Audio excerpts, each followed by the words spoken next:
Mi nombre es Víctor Hugo Velasco y vamos a hablar ahora de infecciones del sistema nervioso central.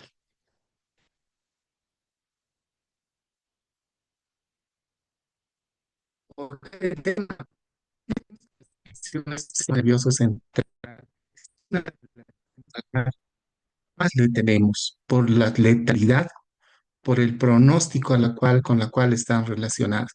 Un pronóstico mal desde el punto de vista eh, neurológico y secuelas. Estas son las competencias que esperamos. Conoce las causas más importantes, conoce la diferencia entre meningitis de una encefalitis, diagnosticar con parámetros clínicos ante todo y de laboratorio, dar un tratamiento oportuno. Estos son los tipos de infección que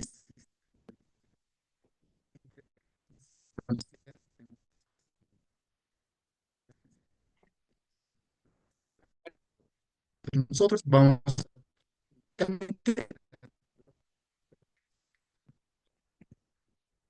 obviamente, siempre desde el punto de vista de atención primaria de qué es lo que debemos hacer nosotros como médicos generales.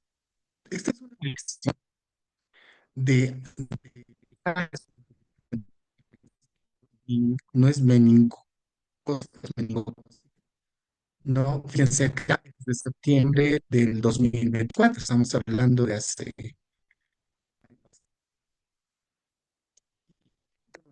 es el que hay una conferencia de prensa, ¿no?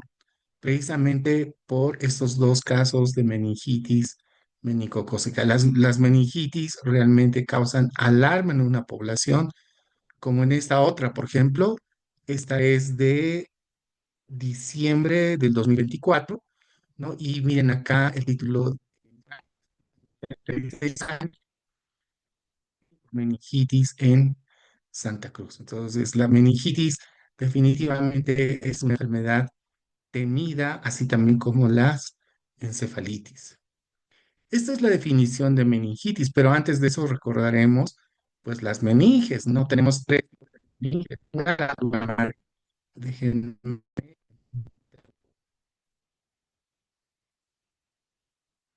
la base, que es la capa más externa. Luego tenemos lo que está un poco más claro. Luego tenemos la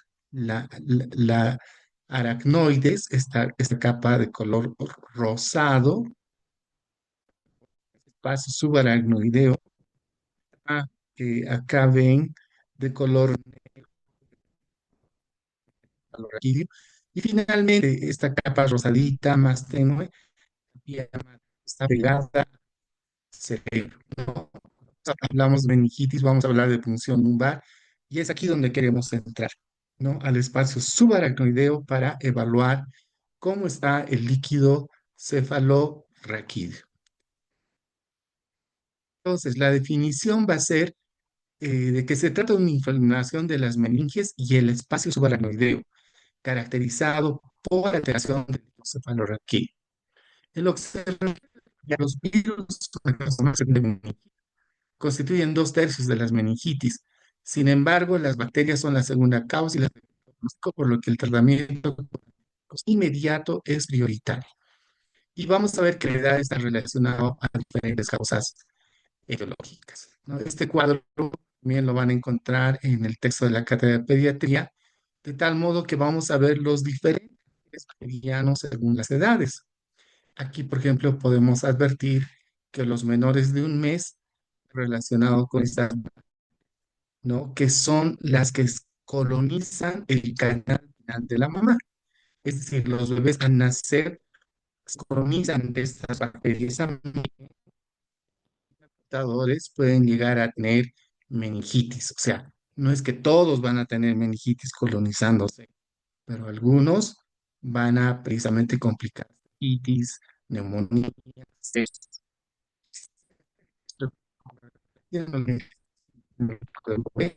Escherichia coli, que es una enterobacteria, y la listeria monocitógena. De 1 a 3 meses, vamos a ver las los menores de un mes, pero otros van apareciendo, como el Streptococo pneumoniae, más conocido de cariño como neumococo, la Neisseria meningitidis, conocida como meningococo. Estas tres tienen un y se pone al segundo, cuarto y sexto mes. Eso lo van a ver en en el capítulo de vacunas. No tenemos vacuna para meningococo en el PAI, en el Programa Ampliado de Inmunizaciones de nuestro país, pero hay para comprarlo en forma privada. Y Hemófilus vacunas que se encuentra en la pentavalente, penta, 5, hay 5 vacunas y una de ellas tiene el hemófilus influenza tipo B que se pone segundo mes.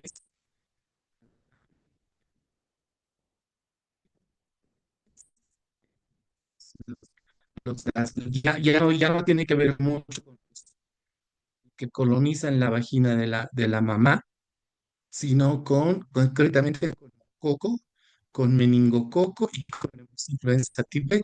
Aquí vamos a añadir también tuberculosis, ¿no? Pero acá no vamos a tuberculosis porque hay un capítulo especial para tuberculosis. Obviamente la tuberculosis también puede causar meningitis.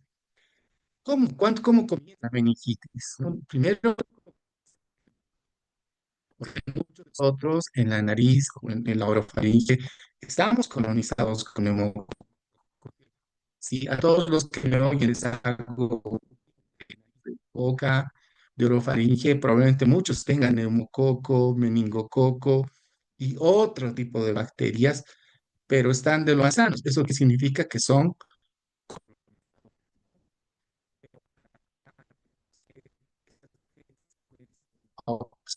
que no tienen las defensas que los que son colonizados, los que portan la bacteria, los que son portadores, y pero otras personas con ciertos grupos, que son ciertos grupos de riesgo que vamos a ver, puede producir una meningitis. Peor si no tiene una diseminación hematógena, es decir, un otitis no puede llegar a producirse, por ejemplo, una como decíamos, hay factores predisponentes, por ejemplo, los niños menores de 2 años, los extremos de edad, los mayores de 65 años, eh, y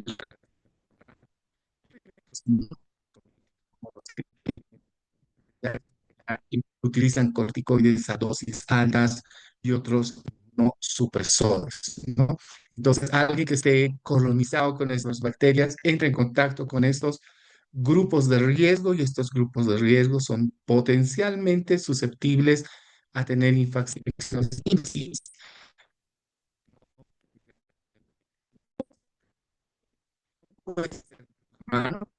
Se ve como se ve en este cuadro, pero, ¿no? Los puntitos rojos lo que da a entender es que son las bacterias. Al toser, miren, muchas más bacterias.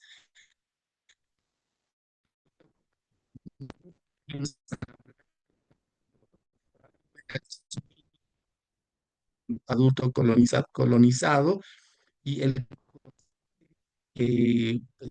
la constante permanencia de un cerrado, ¿no? Y peor si no está ventilado, puede producir ese tipo de enfermedades. Esto me recuerda a los minibuses, ¿no? Cuando entro a veces, tomado algún minibús, escucho algunas veces, ¿no?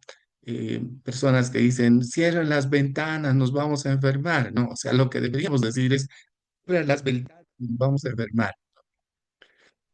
Perfecto. Las cosas tienen que ver mucho con la edad. En los bebitos, por ejemplo, los neonatos, los menores de 28 días, los menores, vamos a ponerle un mes, ¿no? Va a haber rechazo a la lactancia, fiebre, van a tener letargias, no están activos, no se los ve bastante irritables. Entonces, algo que nos puede ayudar es advertir que la fontanela está abombada, o sea, tienen síntomas muy específicos. Esto no significa que tienen, pueden tener sepsis, ¿no? No hay una característica clara de meningitis, como vamos a ver qué pasa cuando los niños son mucho más grandes. Pero hay que tener mucho cuidado cuando un neonato tiene este tipo de síntomas. Hay que pensar que está teniendo una enfermedad grave. De tal modo, solamente debemos hay que pensar en la posibilidad de meningitis y considerar la posibilidad de hacer una punción lumbar para tener el líquido y a través de ese líquido advertir si tiene o no meningitis. Luego tenemos los lactantitos, ¿no? Ahí aquí vamos a tener fiebre, somnolencia, irritabilidad, parecido a los neonatos. Los que tienen todavía fontanela, la van a tener, ¿no? Pueden convulsionar, convulsión y fiebre. ¿No? Una de las posibilidades a niños que con meningitis, ¿no? Y pero los semiológicos de meningitis siguen siendo infrecuentes. Entonces, aquí físicos. Pero cuando ya son mucho más grandes, especialmente cuando son mayores de 2 años, o por lo menos más,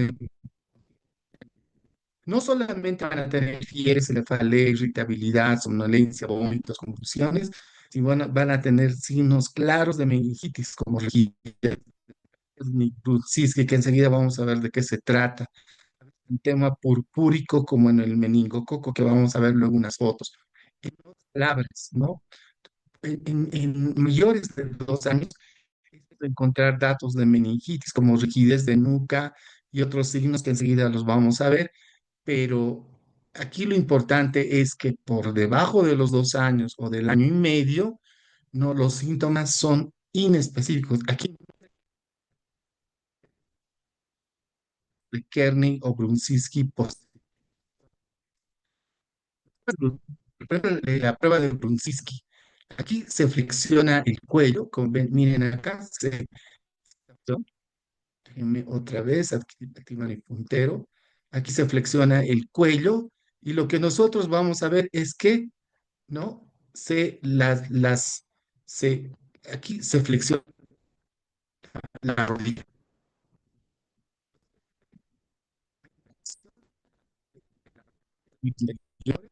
hacia arriba, ¿no? Y obviamente aquí tenemos la rigidez de nuca. ¿Qué hay del signo de Kerr? Que es esencia a la extensión de los miembros inferiores, como en este caso, es decir, se provoca una extensión levantando uno de los miembros inferiores y se lo extiende bruscamente y el niño va a hacer es llorar, tener una actitud irritable, ¿no? Como un dato de Kernick positivo.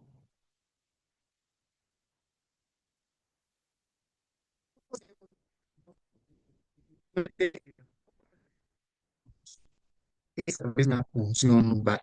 Si alguien piensa en meningitis, tiene que hacer la punción lumbar. Si no la puede hacer, tiene que dar centro de referencia. Es más, pónganle antibióticos. Bueno, vamos a ver, mejor si vamos a poder ver las características del líquido cefalorraquídeo, que es los leucocitos, la diferencial, es importante el aspecto. Fíjense que el líquido cefalorraquídeo está en relación a la edad, de tal modo que una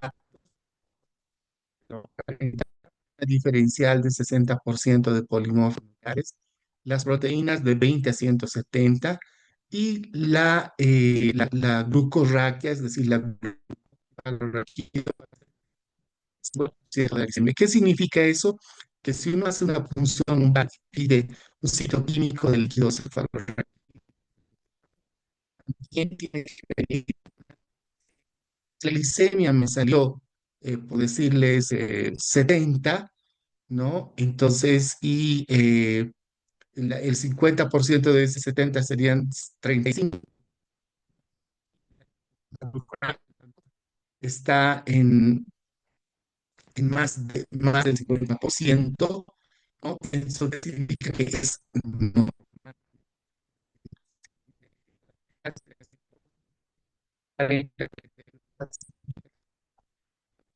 va a ser claro. Pero sí, igual, en mayores de un mes, un citoquímico normal va a ser leucocitos de menos de 10, vamos a ver más un predominio de mononucleares, las proteínas menos de 45, la glucosa va a ser entre 35 a 150 y el aspecto es claro, ¿no? Es cristal de roca. Pero en la meningitis bacteriana, las células como suben a más de 1000 leucocitos por campo, y aquí vamos a tener un predominio de polimorfos nucleares, las proteínas van a ser más de 100 y la glucorraquia, la glucosa, el líquido cefalorraquídeo va a ser menos del 50% de la glicemia. Recuerden que una de nuestras glicemias eran 70, la mitad, el 50% serían 35 de glucosa en el líquido cefalorraquídeo. Es menos del 50% de la glicemia, ¿no? Porque era 35. Rechazo de una meningitis y el aspecto va a ser turbio. Pero fíjense, los leucocitos van a ser menos de 300, el predominio va a ser relativo, puede ser polimorfo nuclear o mononuclear. Las proteínas pueden estar elevadas. La glucosa también puede estar normal o un poquito elevada y aquí el aspecto es claro, que nos va a ayudar más que todo la cantidad por encima de 10 si es mayor, por encima de 40 si es un neonato, ¿no? Y en el caso de la meningitis tuberculosa, generalmente los leucocitos no pasan de 1000. Hay un predominio de mononucleares, las proteínas están bastante elevadas, la glucosa está disminuida, el líquido es opalescente.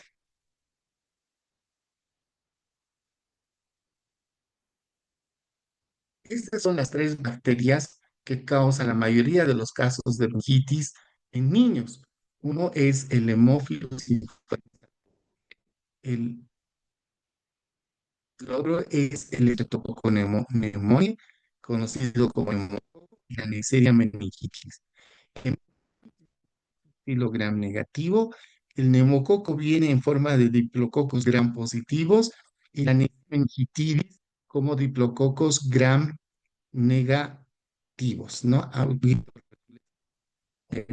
Bacteriología. Todo esto nosotros hacemos en los hospitales, por si acaso, ¿no? Son asesinos por naturaleza, son de los más temidos que tienen cápsula, entonces los macrófagos no los pueden fagocitar, por lo cual se necesita anticuerpos para controlar. Y hay dos maneras de tener anticuerpos, es con la enfermedad o con vacunas. El neumococo, pues, como ya habíamos advertido inicialmente, reside en faringe, en los que son portadores, se disemina de persona a persona y hay tasas de colonización variable.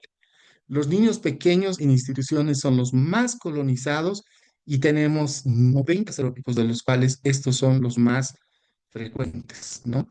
En Bolivia investigamos en todo el país, ¿no? A través de un programa que se llama el CLEVA, donde el hospital donde muchos de ustedes van a hacer su rotación, que es el Hospital del Niño, está en el CIDEVA. Agarramos los neumococos y los tipificamos, ¿no? De tal modo que aquí vemos la sensibilidad, la resistencia de todos ellos, ¿no? Y determinamos los serotipos de neumococos precisamente para ver si la vacuna está bien, la que estamos dando, o hay que hacer algunos cambios en el futuro. Entonces, como dijimos, es un coco vacío gran, perdón, es un coco gran positivo, disculpe, son anaerobiculantes. En la sangre se ven así como colonias brillantes, hacen una alfa hemólisis y en el GRAM se puede ver como diplococos gram positivos. Y esto es, por eso es importante la punción lumbar, porque en la punción lumbar una de las cosas que pedimos no solamente es el cultivo, sino también solicitamos un gram. Un gram lo tenemos en 15 minutos, ¿no? Bueno, en el hospital del niño, los residentes hacen el gram y en el líquido si ven diplococo, gram positivo, asumimos que es neumococo, inmediatamente dirigimos un tratamiento poderoso para neumococo a fin de controlar inmediata la meningitis y evitar la mortalidad y secuela. Pero el neumococo no es fácil de tratar. El neumococo es como esto, es como un Ranger, ¿no? Viene totalmente capsulado, está totalmente armado. De ahí la importancia de la vacuna. Si realmente un niño no vacunado es un potencial niño susceptible a tener este tipo de enfermedades graves. Miren, el neumococo es la primera causa de muerte por enfermedades inmunoprevenibles porque se puede prevenir con la vacuna, ¿no? Y los grupos de riesgo son los grupos, las edades extremas, menores de 2 años, adultos mayores y los inmunocomprometidos. Aquí les voy a presentar otra bacteria, ¿no? Esto es una foto del cárcel de San Pedro, donde fíjense, todos están con barbijos. ¿Qué ha pasado acá? Que son casos de meningococo, ¿no? Y aquí les voy a mostrar lo que ha sucedido. ¿Qué es la enfermedad meningocócica? Es un diplococo gram negativo, ¿no? No se olvide que tenemos la Neisseria meningitis y la Neisseria gonorreae, como en esta caricatura, ¿no? Es la gonorrea y este es el meningo. Tiene tres serogrupos. Estos son los subtipos más importantes que se conocen de meningococo, que son el A, B, C, G y W 135. El A no tenemos en América, esto es ni en Europa, esto es en África, pero van a ver que el resto sí los tenemos, ¿no? Las tasas de colonización de neumococo. El neumococo tiene presentación anual. Generalmente se presenta a principio de invierno, inicio de primavera, es cíclico, ¿no? Las primeras fotos que les mostré inicialmente de Tarija y Santa Cruz, de esos niños que fallecieron por meningitis el año pasado, entre septiembre y diciembre, precisamente eran meningococo. No, fíjense aquí en Latinoamérica predomina el serogrupo B y C acá, pero también últimamente hemos tenido B dobles, hemos tenido el B, hemos tenido también el C y también hemos tenido el Y, o sea, prácticamente hemos tenido todos, menos el A, que es el A, es un meningococo que la tenemos en África, ¿no? Lo mismo, ¿no? Porque es latín. Y acá son nuestros meningococos el que habla los ha rescatado, ¿no? Desde los primeros que han aparecido y hemos podido aislar en La Paz y en el Hospital del Niño. Fíjense acá, dominan los B, B, B, B, B, B, C, pero también hemos tenido B dobles y S, ¿no? Eh, el meningococo, como hemos mencionado, igual que el neumococo, el reservorio es el humano, o sea, muchos tienen meningococo en la nariz y en la garganta, pero están asintomáticos, o sea, son portadores. Y la aportación es del 10 al 40%, ¿no? Mientras uno más grande, más tasa de aportación. Y los adultos tenemos todos anticuerpos, inclusive sin tener la vacuna, ¿no? Que no la ponemos en nuestro país. Miren lo que pasa con el meningococo. Con el meningococo es terrorífico, ¿no? Fíjense, aquí tenemos las 0 horas, 12 horas y van a ver qué es lo que pasa cuando comienza la enfermedad por meningococo, ¿no? A las 0 horas, perdón, primeros síntomas, fiebre, inapetencia, somnolencia, 8 horas y a las 24 horas ya no tenemos pacientes. O sea, si tienen 24 horas, fallecidos, ¿no? Y son los que causan problemas legales que no se han dado cuenta, que se dio y de pronto no es necesariamente la culpa del médico, porque es una enfermedad fulminante, pero si uno la sabe reconocer inmediatamente, claro que sí lo puede tratar, y puede salvarle la vida, inclusive las secuelas que pueden producir el meningococo. O sea, si uno piensa en meningococo que tiene estas características, viene con estas manchitas cuando son clásicas, no son públicas, como en este niño, es un niño de nuestra terapia intensiva. No, fíjense estas manchas públicas en todo su cuerpo, cracnizando, y uno piensa que y está aletargado, tiene datos de meningitis. De pronto no tienes para hacerle punción lumbar, comiéncenle antibióticos, ¿no? Y no hagan así, señorita, comiéncenle antibióticos y vuelvo, no, o sea, uno se tiene, cuando vemos esto nosotros en emergencias, ¿no? Nos paramos al lado del niño, hacemos que todo sea rápido, ¿no? Hasta si podemos, ayudamos a preparar el antibiótico y si podemos, nosotros mismos le metemos el antibiótico a la enfermedad, le decimos, póngale rápido el antibiótico. Esto no es lo ideal. Lo ideal, bueno, es que nosotros lo hacemos porque tenemos todas las condiciones. Le tomamos un hemograma, cultivo, punción lumbar, en 5 minutos y al otro lo está canalizando y ese rato le estamos metiendo el antibiótico. Porque si no hacemos eso, en 2 horas, 3 horas, 4 horas, 24 horas, no vamos a tener ya pacientes, ¿no? Como ese niño que entraba a terapia intensiva. Fíjense, a los 8 horas el comportamiento es inespecífico, viene con irritabilidad, hiporexia, fiebre, náuseas, odinofagia. Eso puede ser cualquier cosa, puede ser diarrea, puede ser influenza, ¿no? Ese rato nadie dice, ah, es meningococo, ¿no? A las 15 horas, fíjense, es más característico, tiene ese rash hemorrágico, ¿no? Que se ha mostrado ya del internet, ¿no? Como público, ¿no? Que puede estar ausente hasta en el 60% de los casos, no siempre la regla y a las 15 24 horas ya es tarde, ¿no? Ya hay confusión, delirio, convulsiones, inconsciencia y alta posibilidad de morir. Esos pacientes que les he mostrado en la foto, precisamente por eso es las conferencias de prensa, porque son niños que llegaron de emergencias, ahí estaban dando vueltas, ¿no? Ya el paciente ya estaba con 7, 8 horas de evolución, paro, listo, fallecido, ay, no han hecho nada, son unos negligentes. Ya saben, les encanta a los medios, a las redes, hacernos denigrarnos cuando hay este tipo de pacientes, ¿no? Pero la verdad es que si uno lo piensa, no tiene que actuar inmediatamente. Miren las secuelas clínicas de estos pacientes que hemos tenido con niños, hay varios. Las cicatrices luego son extensas, a veces hay que ocultarlos, ¿no? Trastornos neurológicos o de un montón de secuelas si viven, ¿no? A algunos también no les pasa nada, ¿no? O sea, pero esto siempre y cuando uno actúe lo más rápido posible. Lo más rápido posible es en 1 hora, ¿no? Y eso, media hora.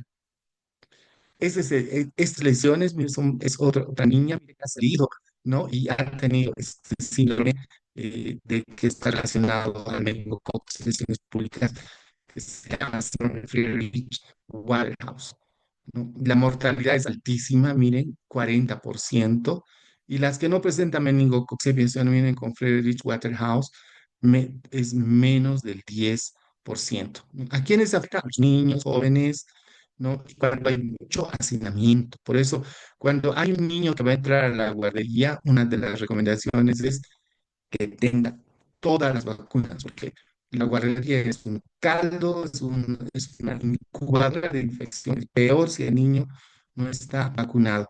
Y los lugares hacinados, ¿no? Mire, esta es otra cárcel, no es de Bolivia, pero les he mostrado otra que era de La Paz, que es de la cárcel de San Pedro, donde todos están con barbijo, y el hacinamiento obviamente va a aumentar la susceptibilidad para el meningococo. Estos son los grupos de riesgo, el meningococo y neumococo, que tienen que ver con el hospedero, con el ambiente, los inmunodeficientes. Cuando hay hacinamiento, ojo, hay fumadores en la casa, ¿no? O sea, si uno es fumador y tiene niños, que se vaya mejor al patiecito y que se fume solito, pero no dentro de la casa cuando hay chiquititos, ¿no? Porque el cigarro es como un vehículo para todo lo que nosotros estamos hablando, expulsando como bacterias, virus, ¿no? Y que estamos diseminando al resto de la población y peor de nuestra familia es el tratamiento. A menores mes, empíricamente ponemos cefotaxima y ampicilina. O sea,